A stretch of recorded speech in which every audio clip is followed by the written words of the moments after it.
আরে বাহ, গাড়িটার চেয়ারা তো আমি বদলে ফেলেছি। আরে ওস্তাদ, আপনি তো দেখেই জাদুর লাঠি দিয়ে গাড়িটার চেয়ারাই পাল্টে দিলেন। চলেন এবারে এই গাড়িটি নিয়ে পালিয়ে যাই। আরে পাগল হয়েছিস তুই? এটাতে যদি কেউ হাত দিয়ে টাচ করে তাহলে এটা আবার আগের মতো হয়ে যাবে। আরে ওস্তাদ, তাহলে এখন কি করবেন? তুই এখানে দাঁড়া, আমি প্ল্যান অনুযায়ী কাজ করতেছি।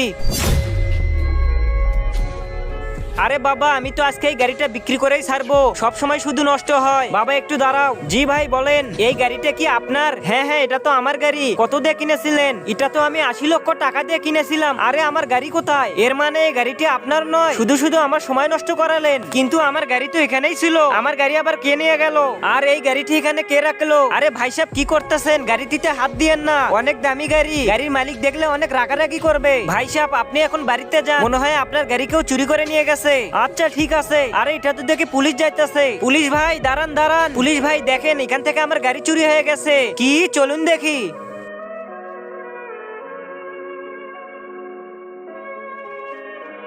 পুলিশ ভাই, এখানে আমার গাড়ি ছিল, কিন্তু হঠাৎ গাড়িটি গায়েব হয়ে গেছে। আচ্ছা, তাহলে এই গাড়িটি কার? আমি জানি না, এই গাড়িটি আমার। এত দামি গাড়ি আমাদের এলাকায়, এর কাগজ দেখাও আমাকে। আরে স্যার, এর কাগজ তো এখন আমার কাছে নেই। আচ্ছা, তাহলে তুমি আমার সঙ্গে চলো, তোমার গাড়ির রিপোর্ট লিখতে হবে। আরে বাস ছোট, তুই তো দেখি অনেক অভিনয় করতে পারিস। কত সহজে 80 লক্ষ টাকার গাড়ি মেরে দিলাম। আরে কিসের সাউন্ড? তার আগে তোমরা যদি এই দুইটা ছবিকে ভালোবাসো তাহলে একটা লাইক আর একটা সাবস্ক্রাইব করো। আর যদি কিছু না করো তাহলে আমি ভাববো তোমরা এই দুইটা ছবিকে ভালোই বাসো না।